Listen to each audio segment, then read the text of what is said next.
અરે ભજન વિના બાપુ છે ને કોઈ પાર જ નથી. એટલે સવારે મેં કીધું ભજન ના ભરોસે રહેજે અંતે ઈના રોપ છે અમર બીજે કે હાથ લાગ્યું એને કાળ કેમ લોપ છે.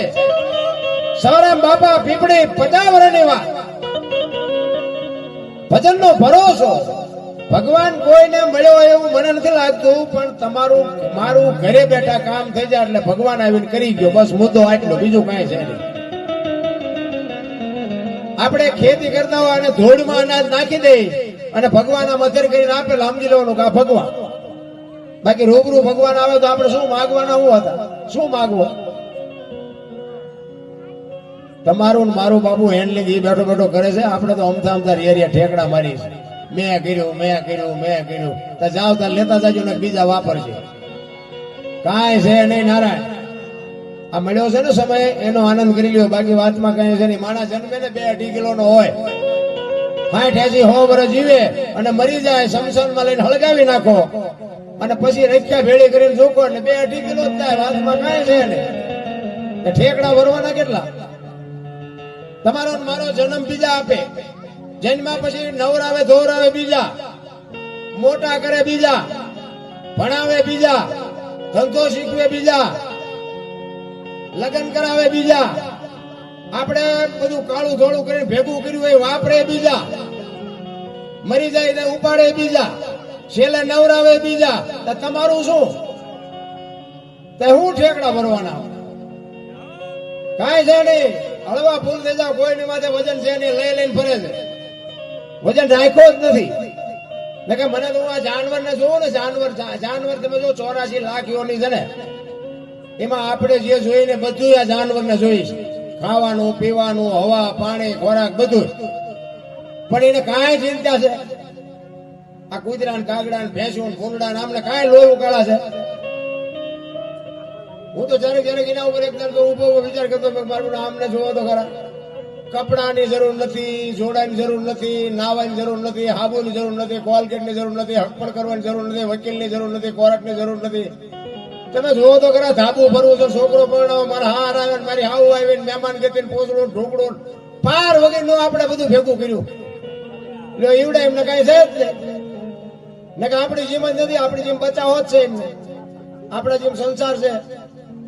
એક પક્ષી હોય, ઈંડું મૂકે, ઈંડાને સેવે, પછી બચ્ચું થાય, બહારથી ચાઈ લઈને એના મોઢામાં આપે, એને મોટું કરે, એની પાંખું આવે તો ધ્યાન રાખે, ઉડતા શીખડાવે, પછી કે તું તારા રસ્તે હું મારા રસ્તે. કોઈ દી એનું કુટુંબ ભાડ્યું? આ કાગડા, આ કોયલો, કબૂતરા, આ બધું છે એના કોઈ દી કોઈ ભાડ્યું?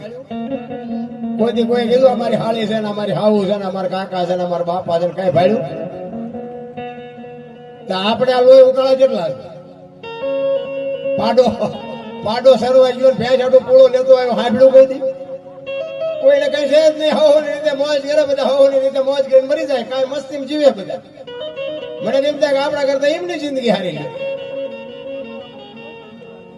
તોય માણા કહે છે કે માણાનો અવતાર કરોડો જન્મની કમાણી હોય તે મળે, પણ જીવતા આવડે તો ને, તો માણાનો અવતાર. દુનિયાના બૂસ મારવા છે અને પછી હલવાવું છે. કોઈ અવતાર મળ્યો તો શું? બાકી જાનવર પૂજાય છે આ દુનિયામાં. હળદીના ઘાટ ઉપર રાણા પ્રતાપનો ઘોડો પૂજાય છે, સતાધારમાં પાડો પૂજાય છે, જમરાળામાં ભેંસ પૂજાય છે, કચ્છમાં દાદા મેકરનો કૂતરો ગધાડો પૂજાય છે. તમે જોવો તો ખરા, જાનવર પૂજાય છે. આપણું પાડું છે સારું નથી બોલતા. કઈ આપણને એમને ખરો આપણો અવતાર જેવો ધૂળ ન કહેવાય. ગધાડાના ઇતિહાસ થાય ને આપણું કાંઈ નહીં. અરે જીવી લ્યો, મોજ કરી લ્યો. હું તો એમ કઉ છું કોઈને કામમાં ન આવત કઈ નહીં, પણ કોઈને નડો નહીં તો ઓલો બેઠો બેઠો હિસાબ મારે. આ આવડું મોટું આયોજન કર્યું છે ને, આમાં નડવા વાળા નડ્યા છે, પણ આવું કાર્ય કરતા હોય ને નડો નહીં ને, તોય માં ચામુંડા બાપુ નોંધ કરે કે ના આ નડે એવો છે, પણ આ અમારું કામ પૂરું કરવા દીધું ખરું. એ માતાજીને નોંધ કરવી પડે. કારણ કે અપલખણા હોય ને એનો ભાવ ભજવા વગર રહે નહીં. એ ભજવે માણસ થઈ જવાની જરૂર છે. આમાં બેઠા એ બધા માણસ છે. આપણે જોવામાં બધા માણસ લાગે, પણ બધા ન હોય. અને આંગળી મૂકીને કોઈને કહેવાય નહીં કે માણા નથી. બાકી આ બધા અમને સાંભળવા ન આવ્યા. અમુક તો અમારી ભૂલ ત્યાં આવે છે, ચાલવા બેઠા હોય. અને અમે પેલા કહીએ છીએ ભાઈ ભૂલ તો અમારી આવશે. આમાં એ સારું લાગે રાખવાનું, બાકીનું પડ્યું રહેવા દેવાનું. હવે ફોન બંધ નહીં કરવાનો. અને આપણે નકરા ભજન ગાઈ છે એવું નથી, એટલે કોઈ અખતરો ન કરતા. કહેવાનો મારો અર્થ એ છે કે જીવતા ની જ ભૂલ થાય, મરેલાની ભૂલ નથી થતી. એટલે ભૂલ તો 500 રૂપિયાના ભાવના ઘઉં લાવો ને, એના કાંકરા આવે ને, એ કાંકરા 500 ના ભાવના જ હોય, પણ એને કાઢી નાખાય. કાંકરા ને ખવાય નહીં, ભલે 500 ના ભાવના હોય તોય. એમ આમાં છે ને કાંકરા જેવું કંઈક આવે ને એને કાઢી નાખાય. એને ભેગું દળાવો એટલે દાંત પડી જાય, ભેગા ન દળાવો. એટલે જ બાબુ મહાપુરુષ કહે છે કે આ ઈશ્વરની હારે લગ્ન કરવાની વાત છે. પીયું ઈશ્વરને બાબુ પીયું કહે છે.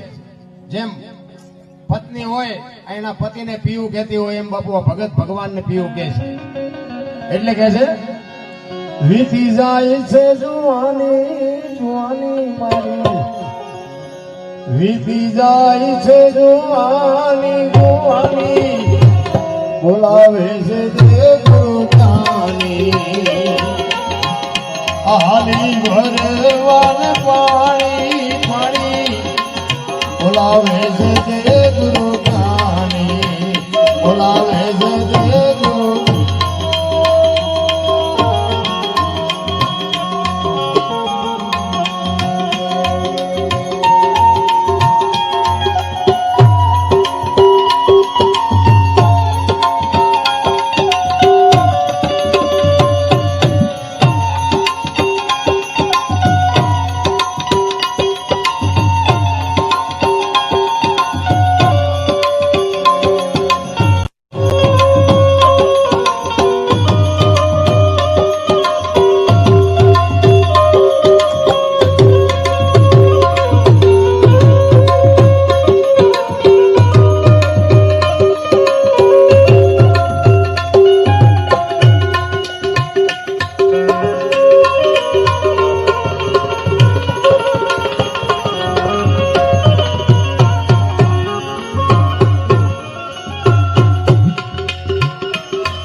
એટલા બધા ઇતિહાસ પડ્યા છે કાયા જેની કોબડી પડશે જેના પ્રાણ સંત સુરાની પૂજાવતી હોરઠ રતનની ખાણ સંત નો હોત સંસારમાં તો હળગી જાત બ્રહ્માંડ જ્ઞાન કરી લેર છે ઠારત ઠામો ઠામ એટલે કવિઓને લખવું પડે કે કાઠિયાવાડમાં કોક દી ભૂલો પડી જા ભગવાન એક વાર થઈ જા અમારો મહેમાન તો સ્વર્ગ ભૂલાવી દઉં સાંભળા એમ નામ નહીં લખાણું હોય કવિઓ બાપુ ઈશ્વરને એમ કે એક વખત અમારા કાઠિયાવાડમાં ભૂલો પડ અમારા ઘરમાં દાણા હે તો તને મુઠ્ઠી રોટલો કરી અને ખવડાવશું દાણા નહીં હોય તેથી પાણીનો લોટો ભરીને ઉભા રહીશું અને ઘરમાં દાણા નહીં હોય પાણી નહીં હોય તેથી દીકરા કાપીને ખવડાવશું પણ ભાઈડા કોક દેખ અમારો મહેમાન તો થા ખબર પડે ઈ ધરતી ઈ જલિયાણ બાપુ વીરપુર નું પાદર અને ઈ સાધુને અભિયાગતને રોટલો આપે છે અને જેથી ભજન પાકે ને તેથી મારા નાથ ને તમારી ઝૂંપડી સુધી ધક્કો થાય થાય ને થાય એક લખી લેજો મિત્રો ભજન પાકવું જોઈએ અને જેટલા જેટલાનું ભજન પાક્યું ને અખિલ બ્રહ્માંડના માલિકને ધક્કો થયો છે પછી જલારામ હોય તો ભલે સગારશા હોય તો ભલે સિદ્ધિ રાજા હોય તો ભલે મીરાબાઈ હોય તો ભલે નરસિંહ મહેતાના કે 52 કામ કર્યા તેને શું લોન લીધી છે એની પાસે 52 કામ કર્યા આપણું એકાદું ન કરે પણ એનો તાર હોવો જોઈએ બાપુ